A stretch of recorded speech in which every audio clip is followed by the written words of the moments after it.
Tá. Hã,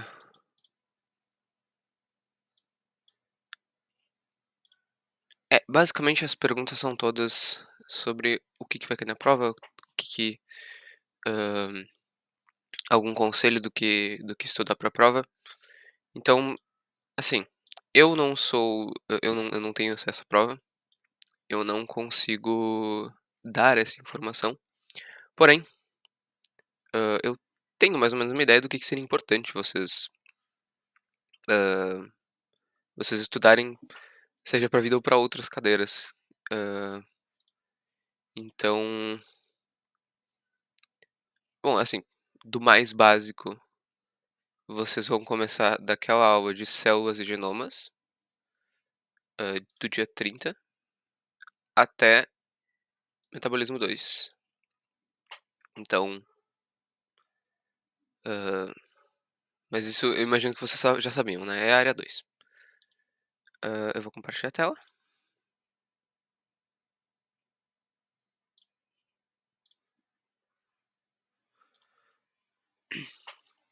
e vou dar uma corrida rápida pelas coisas e parar aonde eu acho importante parar. Vamos lá então. Células e genomas começa o conteúdo bem simples. hã,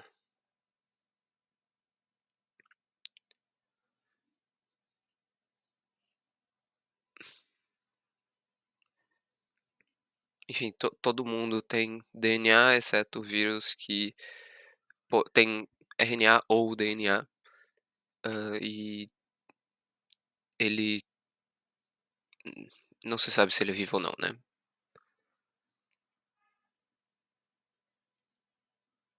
O genoma armazena toda a nossa informação, hã, genética, toda a nossa informação que vai ser passada pra frente, né. Hã, e é conteúdo basicão, né. Informação genética, hã, o dogma central que tu pode, hã, de algumas formas trocar de DNA pra RNA e RNA pra DNA, mas tu não pode, depois que tu transforma RNA em proteína, tu não transforma de volta. Isso tem um motivo, mais pra frente.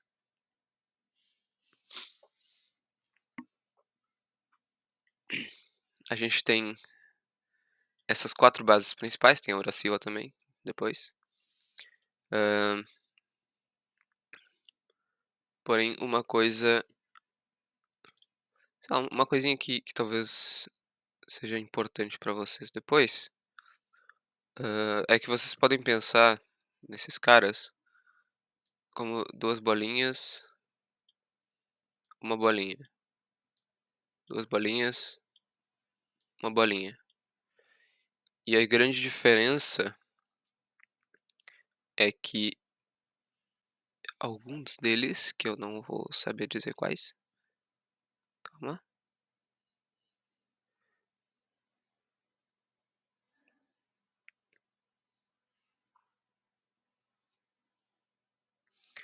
Bom, alguns deles vão ter 3 ligações de hidrogênio, enquanto outros vão ter 2. A tibina e a adenina têm 2 ligações de hidrogênio, que eu não consigo achar no momento, hã, mas eu acho que é nesse oxigênio aqui e mais em algum outro lugar. Enfim, adenina e timina formam 2 ligações de hidrogênio entre si, enquanto guanina e citosina formam 3. Isso vai ser importante mais pra frente, mas eu tô dando essa informação agora porque é uma forma que eu acho prática de interpretar esses caras. Tem 2 bolinhas, uma bolinha, 2 ligações, uma ligação. Quer dizer, 2 ligações, 3 ligações. Enfim, o nucleotídeo é composto de 3 partes, que é um grupo fosfato, hã, ou mais, uma pentose e a base nitrogenada, que vai ser o que diferencia, o que vai ser a o código da coisa.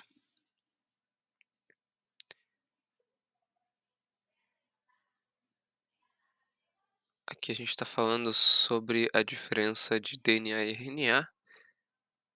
Calma aí que eu vou achar. Ah, aqui.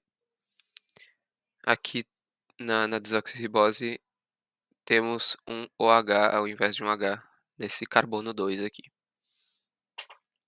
Acho que é irrelevante, tá? Só tô falando porque tá no slide. Ahn, Aqui, ó. Purinas tem dois anéis. É o que eu tinha falado antes. As purinas têm dois anéis, duas bolinhas. Piridinas tem um único anel, uma bolinha.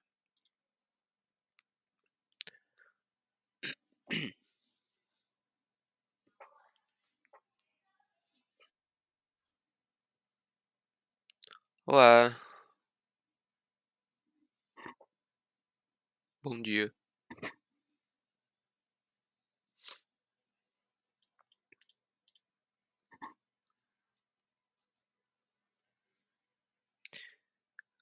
Aqui. Eu sempre gosto de mostrar a coisa acontecendo fisicamente, porque pra mim, pelo menos, é mais fácil de interpretar, não fica alguma coisa jogada. Então, por exemplo, esse cara aqui de baixo, que é o mesmo aqui de cima, vai conectar com o fosfato. O carbono 3 da, da pentose vai se conectar com o fosfato aqui em cima.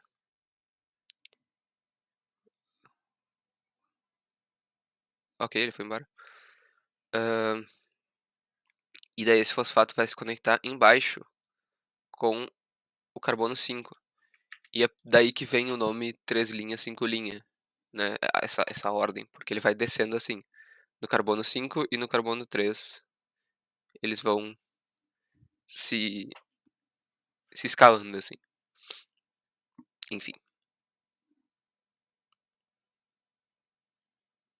Ahn,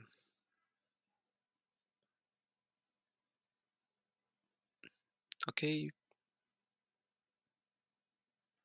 Confere polaridade da cadeia de DNA. Ok.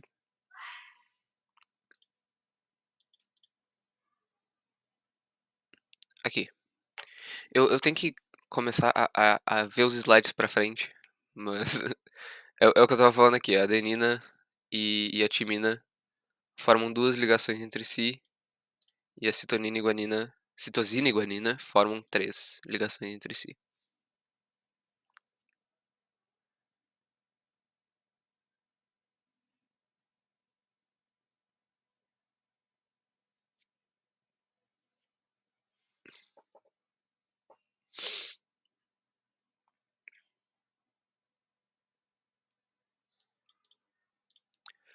As pontes de hidrogênio são uma ótima forma de juntar essas duas fitas, porque elas não são muito fortes.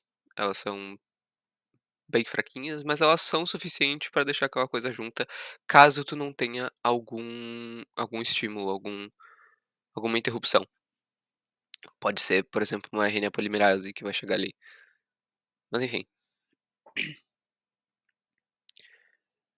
elas são antiparalelas, então uma fita não é simétrica com a outra e elas correm de lados diferentes. O que é 3 linha para um lado é 5 linha para o outro. Hã, é o que eu estava falando, elas não são si simétricas, elas são complementares. Alguma dúvida até aqui?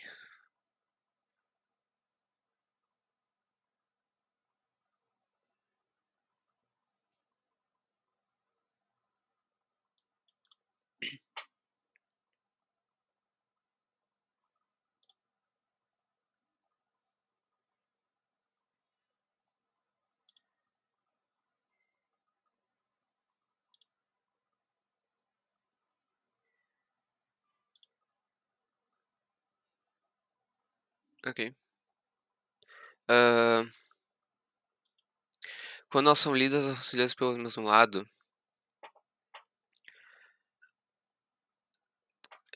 eu não s Eu vou falar 2 coisas, porque a pergunta pode ser um pouco ambígua. Hã, quando elas são lidas, elas sempre vão ser lidas de 5 linha pra 3 linha, independente de que lado elas estão. Tipo, hã, a RNA polimerase ou qualquer outra coisa, mas a RNA polimerase, por exemplo, vai conectar aqui, ela vai ler daqui pra cá. Se se ela conectar aqui desse lado, ela vai ler daqui pra cá.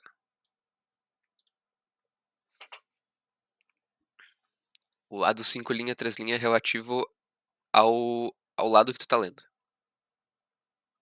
Não é algo geral pra ela inteira.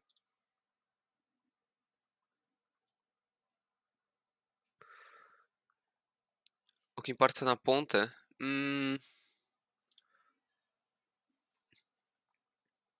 Não necessariamente, porque a RNA polimerase não vai até a ponta.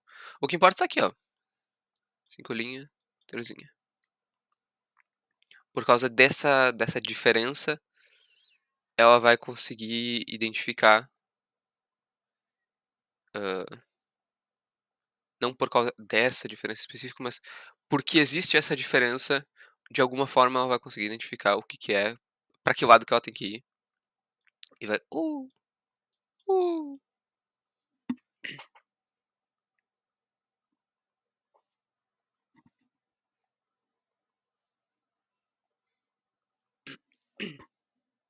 Faz sentido?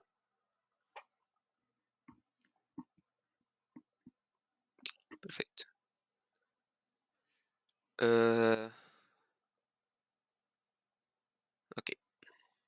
Aqui é o que a gente estava falando, né, uma fita, se em um lado a sequência é GTCA, do outro lado, se a gente lê, hã, do mesmo lado, né, se a gente lê ao contrário na outra fita, vai ser CAGT, que é o complementar desse cara aqui, CAGT. Enfim. Hã,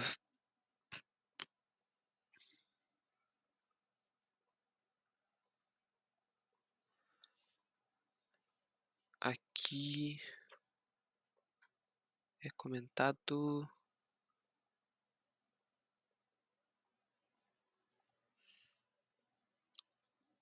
bom, aqui é comentado que o RNA ele não é 100% certinho, ele tem diferenças entre nos espaços entre ele, que ele tem, que é importante caso tu queira ligar alguma proteína específica. Se tu tem alguma coisa que só se conecta num espacinho menor aqui, aí tu conecta ali, e aí, sei lá, uma RNA polimerase não vai conectar. Agora, se tu precisa de um espaço grande, é mais fácil para essas coisas conectarem, ou enfim, basicamente isso.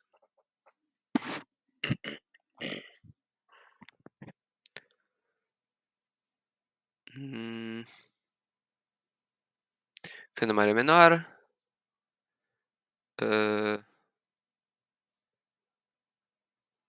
é consequência da forma que esses caras são ligados, não vou saber explicar, mas enfim. Hã,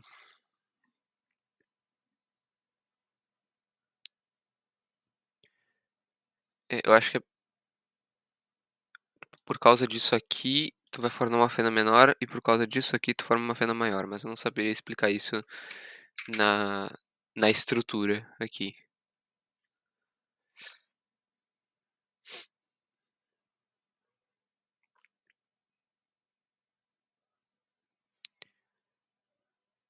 e obviamente, se o ângulo fosse 180, o DNA seria idêntico, né, ele não teria nenhuma dessas irregularidades,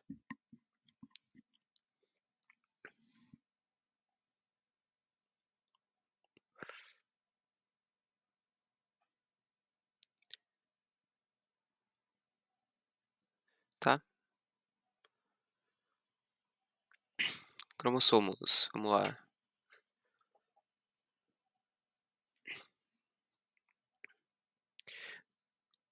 como que eu vou passar todo esse conteúdo em 2 tá, eu vou dar uma acelerada, porque eu acho que são poucas as coisas. Eu não preciso ficar passando por tudo, vamos lá. Cromossomos.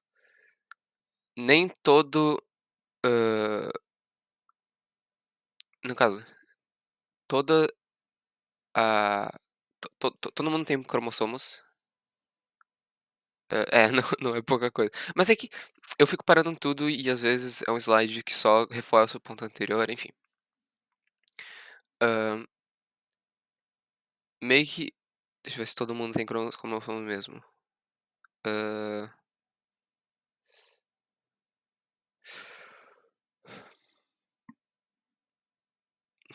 eu acho que sim, tá. Mas qual que é o ponto? Eles são diferentes em cada lugar e não são só cromossomos que existem. Então, por exemplo, na gente são esses cromossomos X e Y, os tem uns cromossomos que é só assim mesmo, um negócio aqui no meio. Enfim, a gente tem esse tipo de cromossomo, mas as bactérias, por exemplo, têm geralmente um cromossomo circular e apenas um. E aí, às vezes, ela tem esses plasmídeos aqui, que são, hã, um DNA que ela pode trocar com as amigas.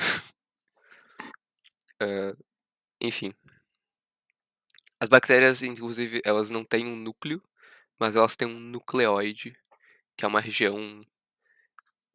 Não é uma membrana, mas é uma região que tu claramente pode distinguir que tem alguma coisa diferente ali. Por exemplo, o DNA em uma concentração muito maior de proteínas e ribossomos, enfim. Hã, tá, perfeito.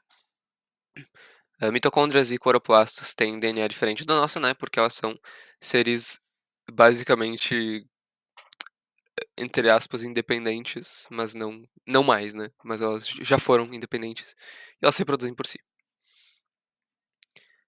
Hã, cromossomos,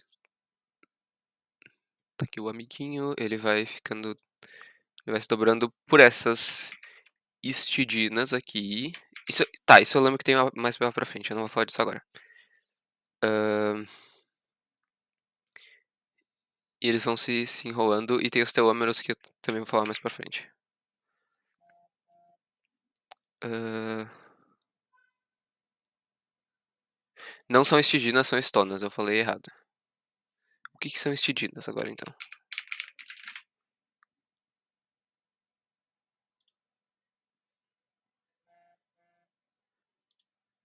É um aminoácido, ok. Continuando. Teria que ter feito isso, que ódio. Tá, as pessoas que vão ver gravado não vão ter visto até agora a tela direito. Mas agora sim. Hã,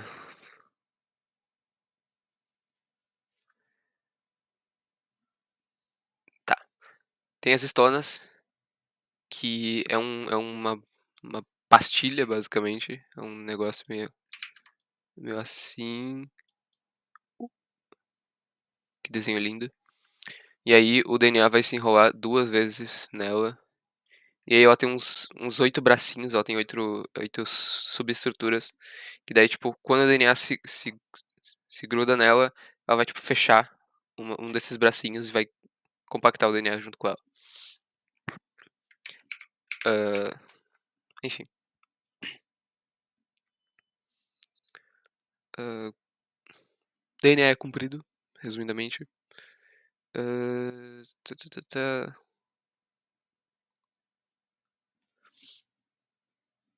É, assim, a gente tem muito mais DNA do que a bactéria. Hã,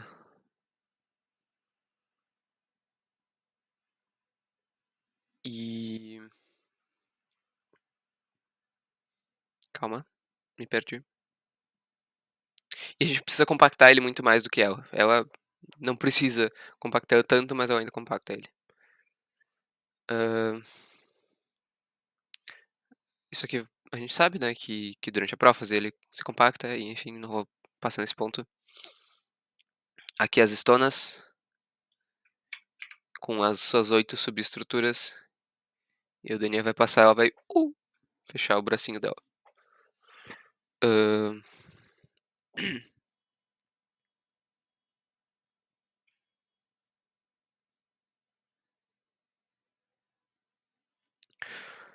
tem trocentos níveis de compactação.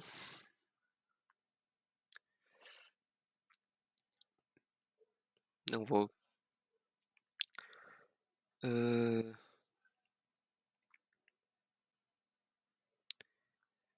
tá, isso aqui é importante. Hã, isso aqui é importante. A gente tem diferentes tipos de cromatina. A gente tem cromatinas que vão ser expressas o tempo todo. hã,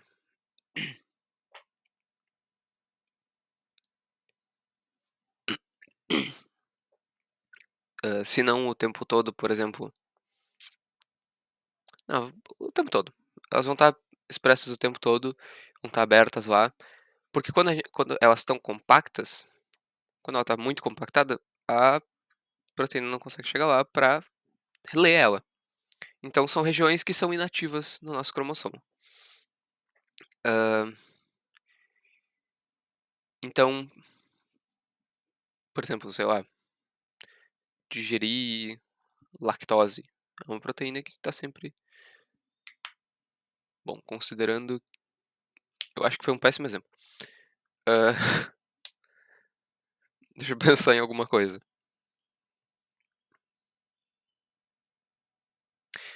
Não importa, não vou conseguir pensar em nada. Mas são genes que estão presentes o tempo todo, tá? Não preciso me ir muito a fundo nisso. Agora, tem genes que não estão presentes o tempo todo, hã,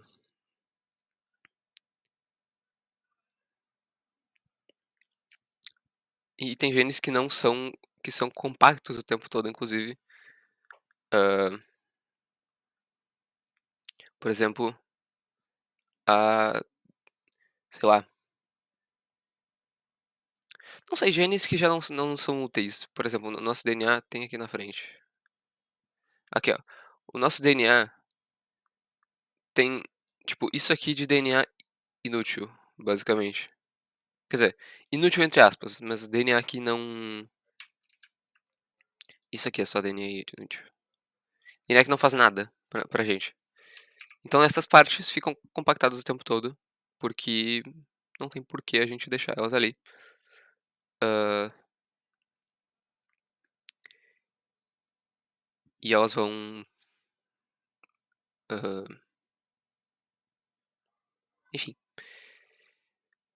A gente tem as facultativas também, que em alguns momentos, em alguns lugares ela pode estar condensada e alguns outros não. Por exemplo,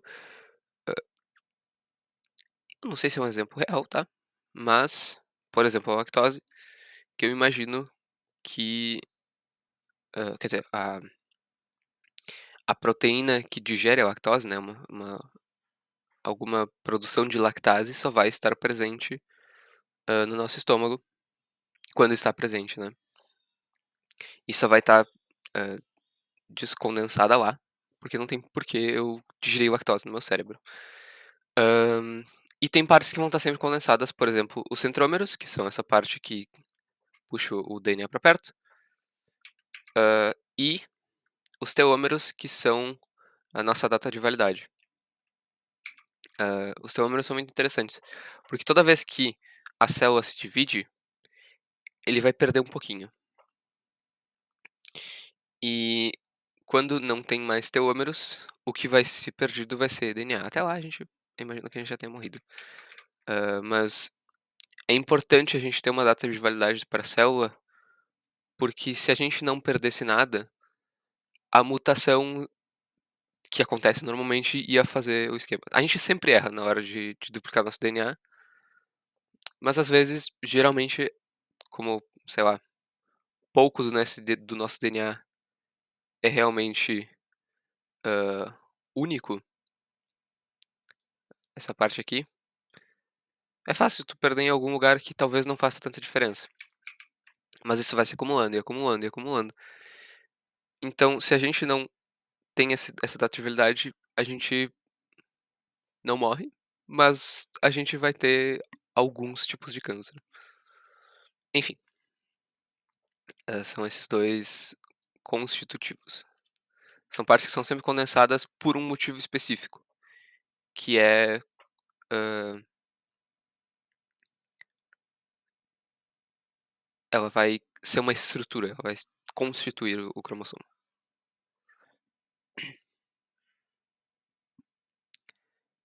Hã, aqui comparando a bactéria, então é basicamente um resuminho. Aqui a gente tem só um cromossomo circular, aqui a gente tem vários lineares. Isso aqui é importante, o nosso é linear, ele tem um começo e um fim, na bactéria é só um círculozão assim. Hã,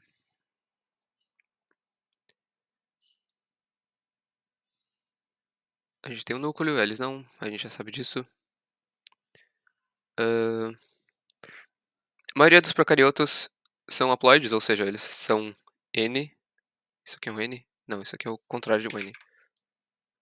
Isso é um N. Isso é um N. Eu tô muito confuso. Enfim, enquanto a gente tem dois N, foda-se, N maiúsculo. Maioria. Ele só tem um círculozinho assim.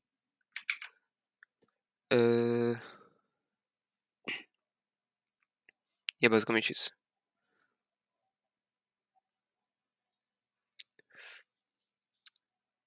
O o tamanho do genoma não é, equivalente à complexidade, mas ele acaba diferindo, ao longo do tempo, né. Seres muito basais, como, bactérias, micoplasma, que eu não lembro o que é agora. Bom, as coisas vão aumentando de complexidade.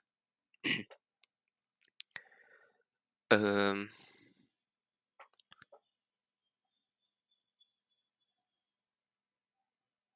enfim, aqui a gente entra no ponto que eu estava falando, que a gente tem muito DNA inútil. Quanto mais complexos nós somos, mais, entre aspas, "inútil" se torna o nosso DNA. A gente tem muita parte, hã, inativa, tem muito pouca parte que vai se converter em alguma proteína. Então aqui a gente tem, hã, o tamanho do genoma e o número de genes. Tu pode ver que o número de genes aqui, ele não diminui tanto, mas o tamanho do genoma, porra, diminui bastante. Tudo certo até aqui? Dúvida?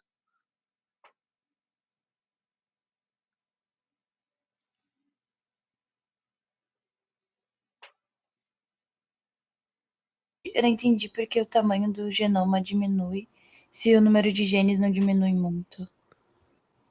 Hã,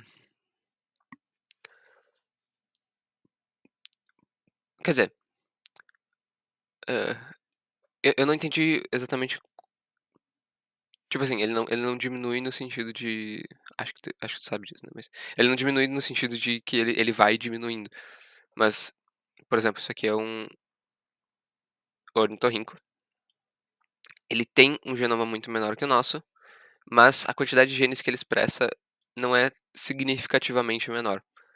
Hã, por que que isso, a tua pergunta é por que que isso acontece? Isso? Isso, não entendi exatamente por quê. Porque, hã, muito do que é, tipo, muito do que muda nessas coisas não é exatamente, hã, um gene diferente, não são genes diferentes o que muda tanto, é mais a regulação desses genes que já existem. Isso é uma das coisas. Hã, então deixa eu reformular essa frase melhor. O que mais muda não é, hã, se eu tenho um gene diferente do outro. Claro, obviamente a gente tem genes diferentes dos ornitorrincos e novos genes e genes que nós não temos, mas eles têm. Mas a maior diferença é às vezes que ele expressa muito mais um do que eu, ou eu expresso mais outro gene do que ele. E isso é feito por regiões regulatórias que vão ser diferentes. Muitas vezes, que nem a gente pode ver aqui, hã, é DNA repetitivo. Tudo isso é DNA que que é duplicado. Hã,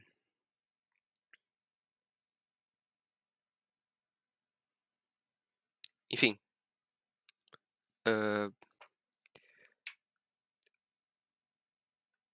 tipo, é o que a gente fala, por exemplo, do eu não lembro quanto que é a diferença, mas, tipo, que nosso DNA comparado com o de um cachorro não passa de não é menor que 90%, um negócio assim. Tem sempre essas coisas, assim, com mamíferos. Tipo assim, a gente é completamente diferente de mamíferos que, sei lá, não são primatas, mas, hã, o nosso DNA o nosso DNA, ele não é tão diferente assim. Ele é muito parecido numa comparação geral. Isso, geralmente é tipo, tu coloca um condicionamento aqui e aqui a mais, mas o gene em si não muda.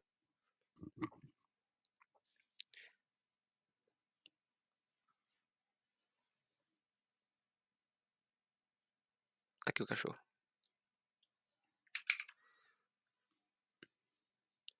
Hã, aqui é o que eu já falei, um monte de vezes sobre, enfim, só tipo 1,5% do DNA, são exons que saem da célula.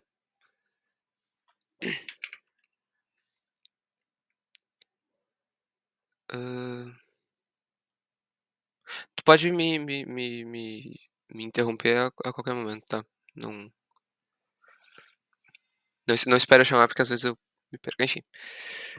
Hã, tá, isso aqui, enfim, sequenciamento de genomas,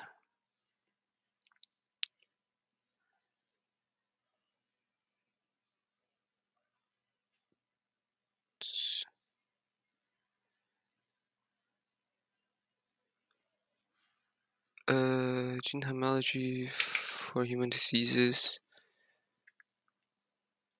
descubra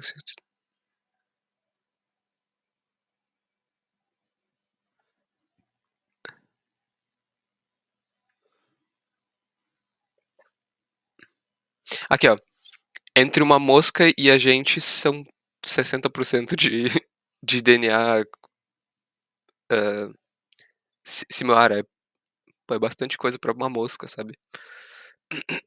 Enfim, hã, aqui é aquela teoria que acho que vocês já viram na primeira área, que é sobre a endossimbiose, que as mitocôndrias e os cloroplastos eram seres independentes e entraram na célula. Enfim, hã,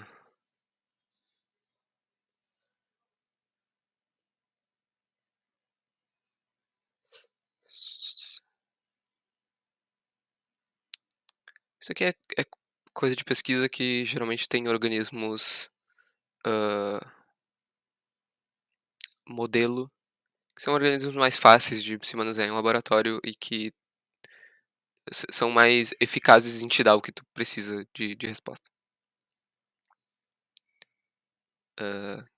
Que são, por exemplo, esses aqui, vírus que são fáceis de controlar, bactérias, leveduras, enfim, um monte de coisa. A Drosophila, grande Drosophila, o ratinho de laboratório, enfim. Tá, primeiro foi em 45 minutos. Eu vou tentar fazer os outros irem mais rápido.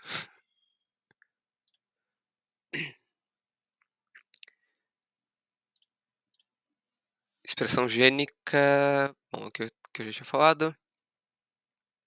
Tá. Tá. Ok. Isso aqui é importante. Temos tipos de genes. Temos o RNA mensageiro, que são os que vão ser. Os que vão formar proteínas no futuro ou não. Temos os RNAs regulatórios, que ficam em partes específicas que não deixam de ser um gene porque eles fazem parte de dizer se aquilo vai ser transcrito ou não, mas ele não vai sair. Ele é só uma região para a RNA polimerase conectar ou não naquele lugar. E temos os RNAs transportadores, que, que é o que vai levar os aminoácidos depois para a formação. Ok? Então, um gene, que nem eu disse, é toda essa parte. Mesmo que só essa parte vai ser RNA, o promotor e o terminador são muito importantes para dizer que essa coisa tem um começo e um fim. Ele faz parte do gene. Senão, se a gente só ler essa parte, a gente vai falar, tá, a gente sabe o que isso faz. Em que condições que isso faz, a gente não sabe. E aí, para que a gente está estudando, né? Ah, basicamente isso. A gente tem uma forma de métrica dessas coisas, que cada par de base é um número, e daí a gente vai mais um, mais dois, mais três, mais quatro. Mas a gente tem números negativos também, que aí fica no promotor e regiões para trás. Isso é importante porque tem coisas que vão conectar em regiões anteriores para ajudar a RNA polimerase a se conectar. De novo, sempre de 5 linhas para 3 linhas. Se a gente conecta aqui embaixo, esse aqui vai ser o mais um. E daí vai ser 5 linhas para 3 linhas também.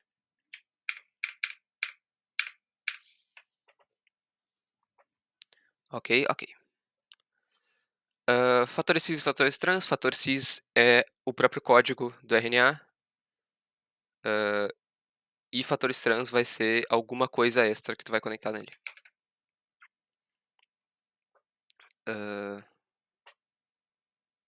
Como elas reconhecem, geralmente é pelos pares de base que estão lá. Elas vão tipo, conseguir identificar quais pares de base estão lá e vão conectar em uma certa sequência específica que elas estão apropriadas a conectar.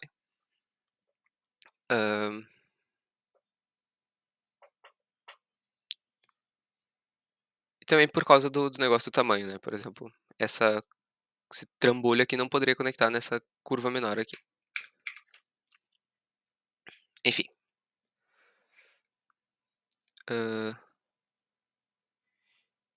Que nem a gente estava falando, eles se conectam porque essas bases nitrogenadas dão informação devido à sua composição, elas têm informação nelas, e ele vai conseguir conectar baseado nessa informação. Enfim, irrelevante, eu acho. Transcrição. Dúvida? Inclusive.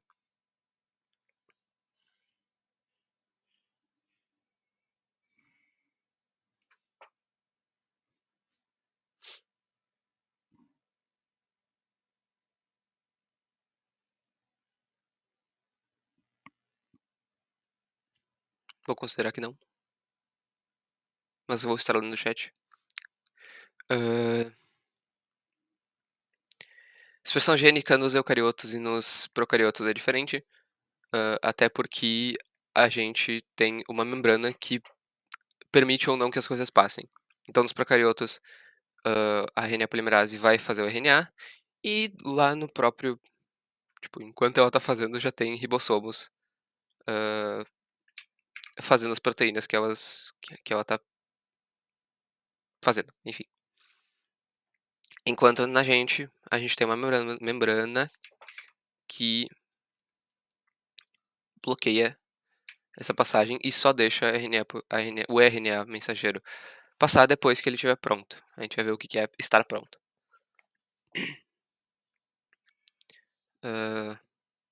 Transcrição é RNA polimerase pegar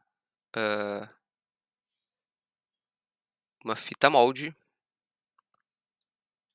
e transformar em RNA, trocando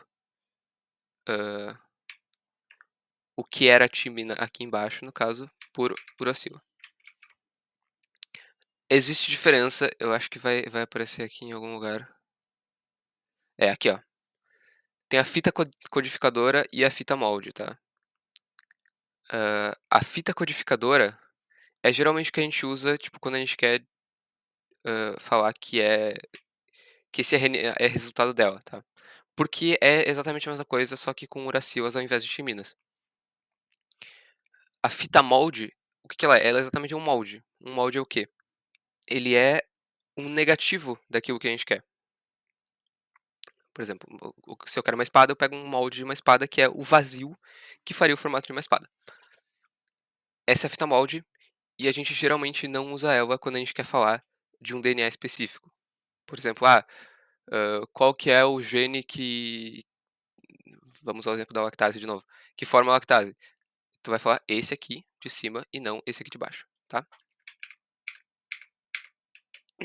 Coisas básicas. Ah, enfim. Ah, esse RNA, ele, de novo, é conectado por um trisfosfato e forma uma ligação fosfato para deixar eles ok. A enzima catalisa a formação de ligações fosfodiéster entre os nucleotídeos. Então, eu não lembro, de novo, eu não lembro se no RNA tem isso, tá? Mas eu sei que no DNA, pelo menos, a gente tem a enzima ligase, que é o que vai fazer isso. Porque geralmente o que vai acontecer? Vai ter, sei lá, as duas pentoses aqui. Nossa, isso aqui é uma pentose, tá? Confia em mim. A gente vai ter as duas pentoses aqui, só que elas não vão ter nenhuma ligação. Aí vai passar uma enzima aqui por cima e vai fazer elas se ligarem numa ligação fosfodiéster. Aqui um fósforo. Enfim. ah,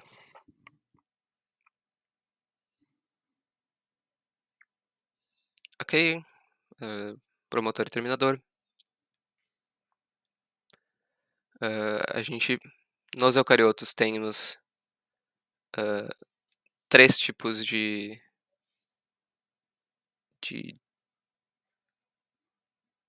RNAs. RNA polimerases, desculpa. As plantas têm mais dois. O mais importante é o RNA 2, quer dizer, a polimerase 2, porque ela vai fazer o RNA mensageiro e tudo mais. O resto é para fazer ribossômicos, às vezes elas corrigem algumas coisas. Peraí que eu preciso responder uma mensagem. Não. Pronto. Enfim. As bactérias elas só tem uma, que vão fazer todo o serviço, coitadas. E às vezes não vão fazer algum serviço, porque né, se a gente tem três, algumas tem que fazer algum serviço a mais. Enfim. Ah, na transcrição, ah, a gente vai ter o início, que essa RNA polimerase vai conectar ali, e vai começar a desdobrar esse RNA, quer dizer, esse DNA, desculpa. E aí a RNA polimerase vai começar a fazer o processo de alongamento, vai começar a ler e conectar esses nucleotídeos. E aí quando ela tá pronta, ela vai embora e o RNA mensageiro tá pronto. Ele não tá pronto, mas ele tá pronto.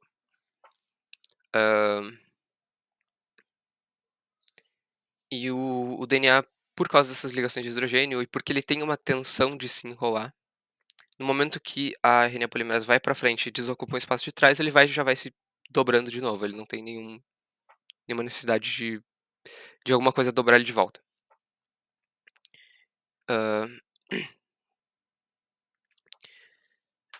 Hã, esse processo é igual para as bactérias também, mesmo elas só tendo um tipo? Sim. O que vai mudar é que, nas bactérias vai ter menos burocracia. Por exemplo, sei lá, na gente vai ter, tipo, uma proteína aqui dizendo: "Ó, só liga se tiver uma coisa", aqui daí a outra vai ter: "Só liga se tiver outra coisa", e aqui vai ter outra, e aí, tipo, lá longe vai ter uma dizendo: "Ô, isso aqui é bom ligar aqui, tá?". Hã, vai ter um controle de qualidade e vai ter um controle que nem a gente falou, vai ter muito mais regulação. Hã, as bactérias, elas não têm uma densidade de regulação tão grande. Eu vou achar essa imagem, porque eu acho essa imagem muito interessante. Hã, E. coli base pair density. Eu acho que eu consigo achar se eu pesquisar por isso.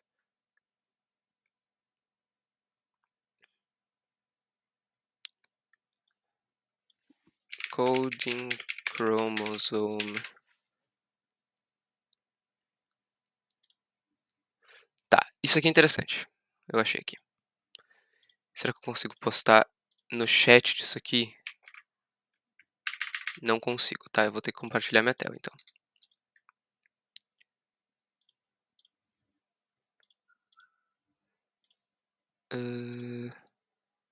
Calma.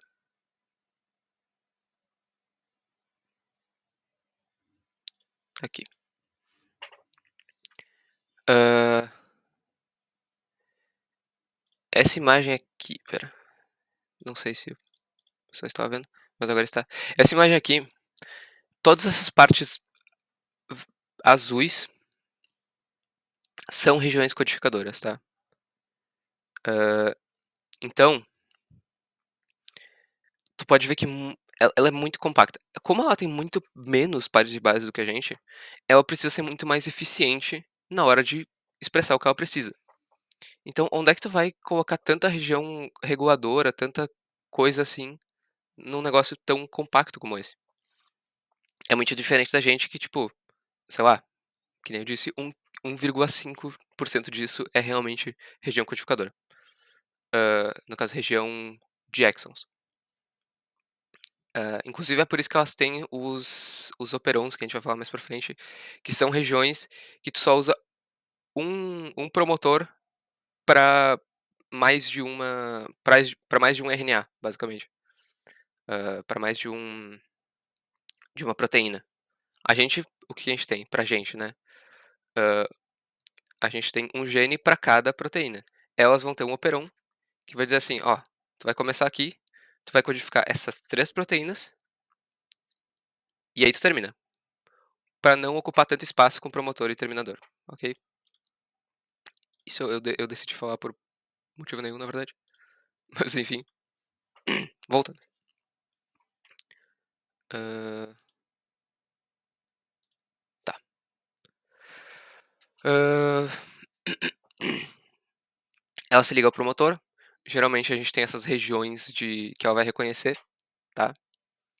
Hã, essa aqui é bem comum, do fator sigma, que vai reconhecer a região no -35. Lembra que eu falei que é importante dizer o lugar a menos também?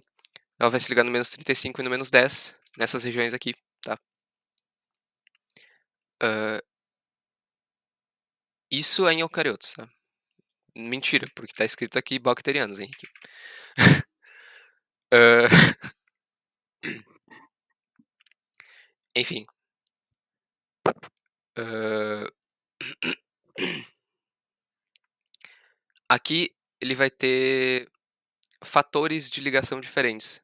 Uma coisa interessante da RNA polimerase é que ela pode trocar a sua pecinha de encaixe, e aí ela pode dizer: "Ok, eu estou mais tentado a encaixar com esses códigos aqui, ou eu estou mais tentado a encaixar com algum outro código". Por exemplo, o fator sigma, que é essa pecinha que encaixa nela, ele tem afinidade com esses códigos aqui, mas não é a única coisa. Nos eucarióticos, tu vai ter uma proteína que vai ligar em outra proteína, que vai ligar em outra proteína, que vai ligar em outra proteína, que enfim. Eu tô falando proteínas, mas eu acho que são RNAs, mas eu não tenho certeza. São fatores de transcrição, tá? Hã, que vão ficar se ligando em conjunto. Às vezes tu vai ter, que nem aqui, ó, regiões bem distantes que vão influenciar. Pô, 1000 pares de base para trás do negócio, vai ter coisa regulando. Hã, tem proximais de -200 e tem essas que são os principais.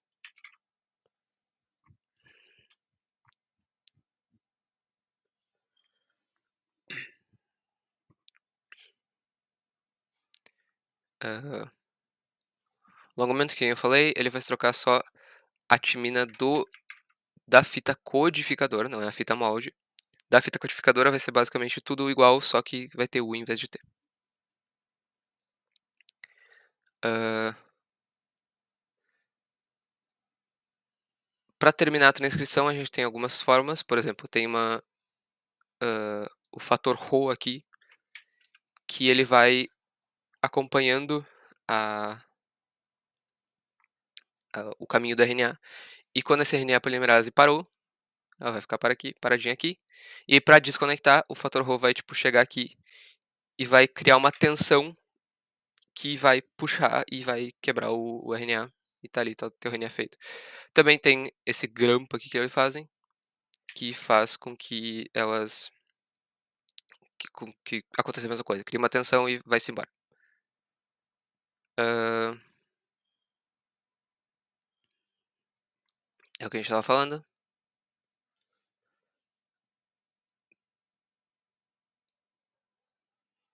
E a diferença é que nos eucariotos vai ter mais processos. Não vou entrar muito a fundo nisso.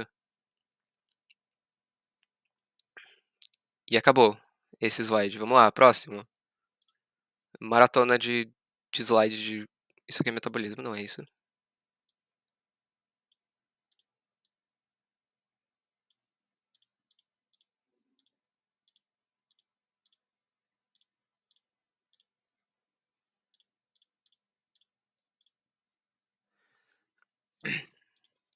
Por enquanto, alguma dúvida?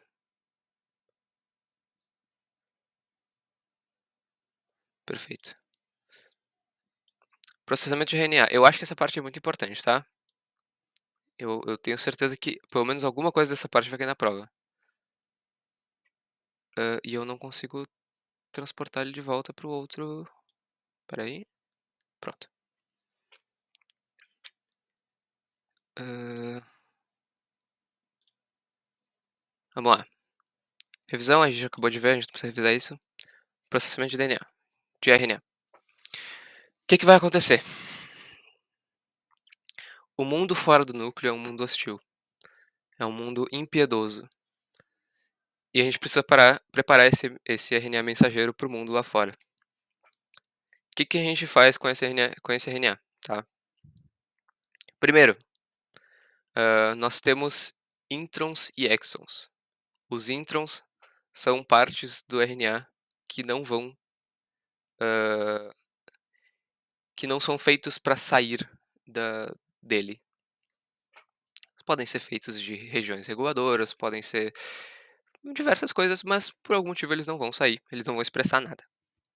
Beleza, a gente corta esses introns, num processo que a gente chama de splicing.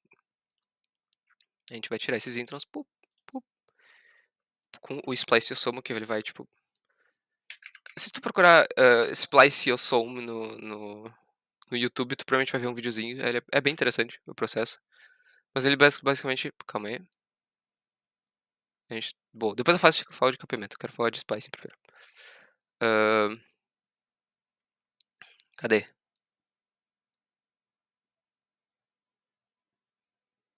Eu não vou achar mesmo. Tá, mas aqui, ó.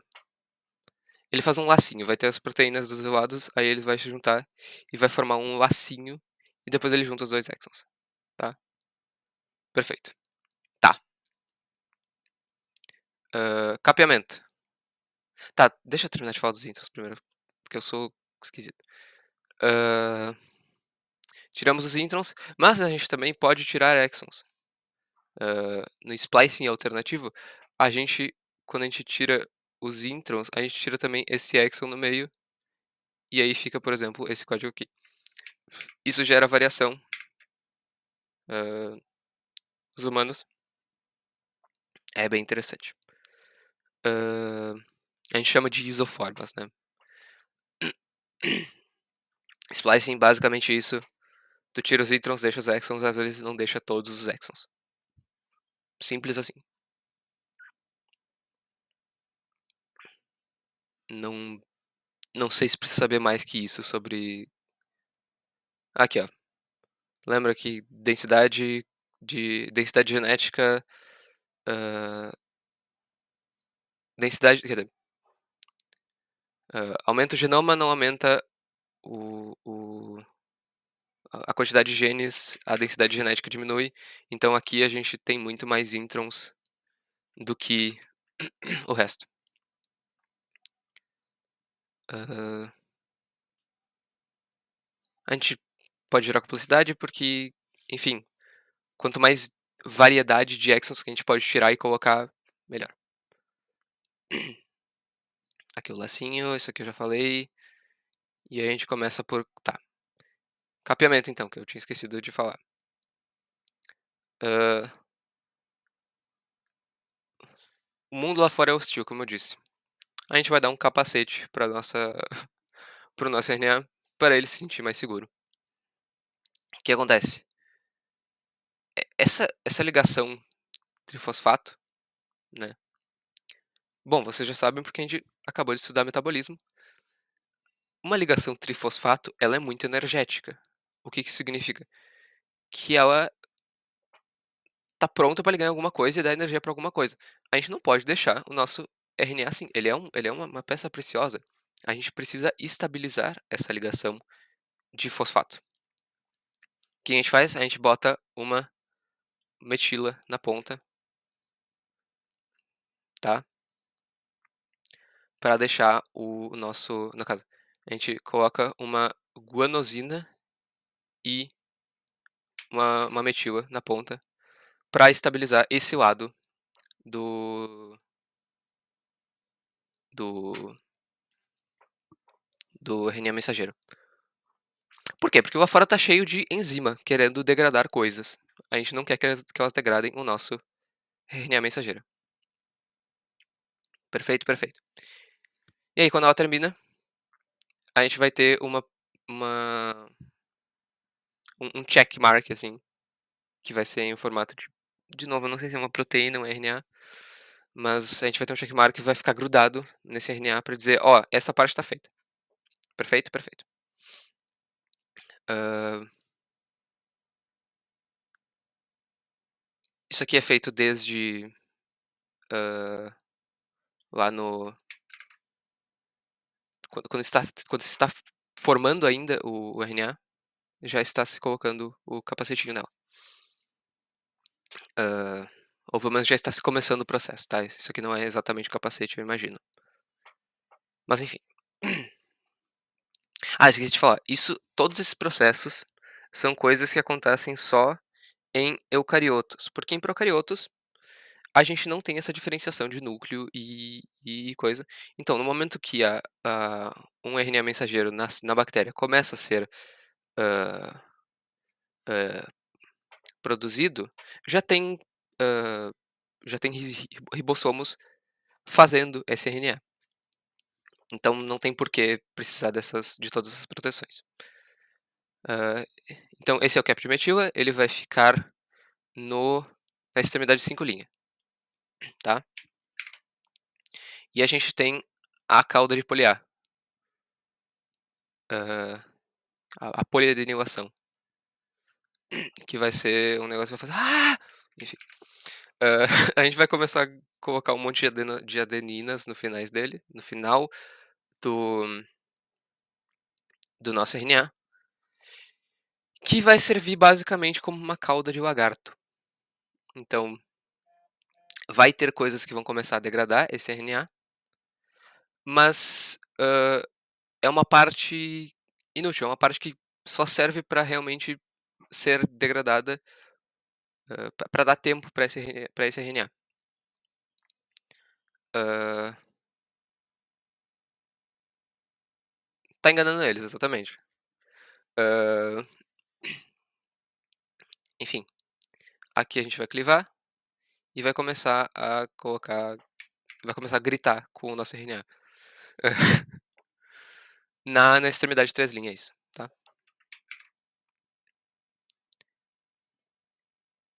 E aí, que nem eu disse, em todos esses passos a gente vai ter um check. A gente vai ter um monte de, hã, lugares que vão dizer: "Ok, tá pronta essa parte, tá pronta essa parte". Aí beleza, quando a gente for sair, primeiro ele vai checar todas essas partes, e se tiver tudo ok,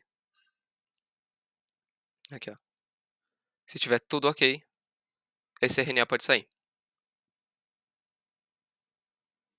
Hã,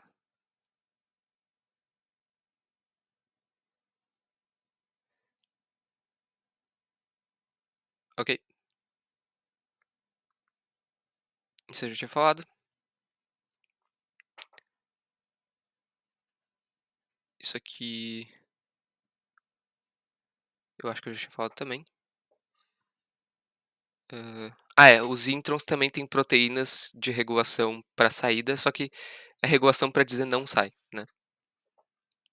Eles têm coisas para dizer: "Esse aqui não pode sair". Na hora da tradução, vamos lá. Primeiro, tudo certo até aqui?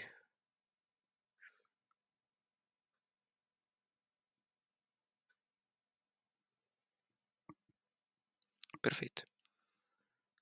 Hã, Dogma central. Tá, isso é importante, tá. Por que que não se pode voltar, quer dizer, um dos motivos de por que que não se pode voltar uma proteína ao seu código original, tá. Porque como tu pode ver, nós temos diferentes códigos que formam um aminoácido idêntico. Então como é que eu vou dizer que esse aminoácido veio desse cara, ou desse cara, ou desse cara, ou desse cara? Não se sabe. Por isso que não se tem como voltar, uma proteína para ser um RNA, tá. Hã, bom, a gente tem os códons que são, hã, 3 bases juntas, isso aqui conteúdo do ensino médio, e a gente tem 3 códons de parada. Hã, a metionina vai ser a que começa, vai ser o códon de iniciação, tá.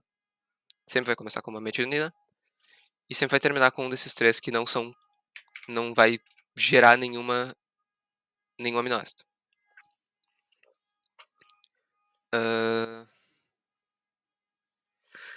enfim, isso aqui tanto faz. Hã, por esse fato de mais de um códon gerar hã, um aminoácido idêntico, a gente fala que o DNA ele é degenerado, é uma degeneração. Quer dizer, a tradução ela é degenerada, porém ela não é ambígua.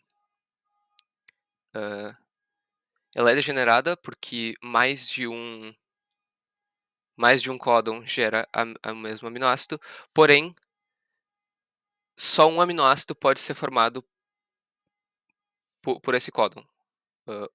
Um códon não vai formar 2 aminoácidos diferentes. Então ela é degenerada, mas ela não é ambígua. Faz sentido?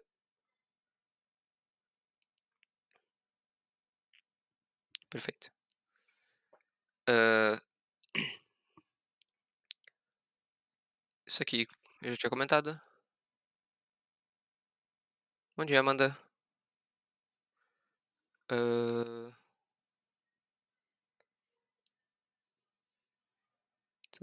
isso aqui, enfim, irrelevante. Hã,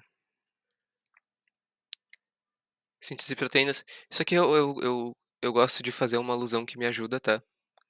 Hã, que é que o RNA mensageiro é um pendrive, o RNA ribossômico ou o ribossomo em si, ele é a nossa impressora, e o RNA transportador é a tinta da máquina. Aqui, o RNA transportador, será que eu consigo desenhar um? Mais ou menos isso. Então, nosso ribossomo é uma impressora, o RNA mensageiro é um pendrive e o transportador é a tinta da nossa máquina impressora. Me ajuda a lembrar, pelo menos. Hã, e a gente precisa dessas 3 coisas para fazer uma tradução. Ana, se tu tiver alguma dúvida, eu pulo pra ti. Hã, senão eu só tô fazendo um resumão de todo o conteúdo da prova. Eu falei antes que eu não sei o que exatamente vai cair na prova, mas eu tenho a minha concepção do que é importante vocês, entenderem ou não, né. E eu tô passando essas partes que eu acho mais importantes.